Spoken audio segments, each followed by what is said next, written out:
Dobrý den, jmenuji se Julie, jsem ve třetíku na střední zdravotnické škole v Chomutově a teď momentálně jsem na praxi v krajanské nemocnici. Proč jste se rozhodla studovat střední zdravotnickou školu? Protože jsem chtěla, aby měli pacienti někoho, komu se mohou otevřít, svěřit a kdo jim bude oporou. Jak se vám praxe na chirurgii líbí? Na chirurgii se mi líbí moc. Sestřičky i veškerý personál jsou na mě moc milí a myslím si, že tam získám spoustu nových zkušeností. Co nejzajímavějšího jste tady u nás dělala? Moc se mi líbily převazy a ředění antibiotik. Jaká superschopnost by se vám tady hodila? Hodila by se mi pravděpodobně super rychlost nebo se umět aspoň rozdvojit. Co máte v plánu po maturitě?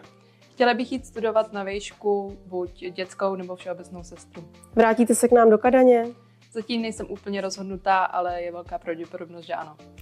Tak to se na vás budeme těšit. Moc vám děkuji za rozhovor. Já děkuju vám.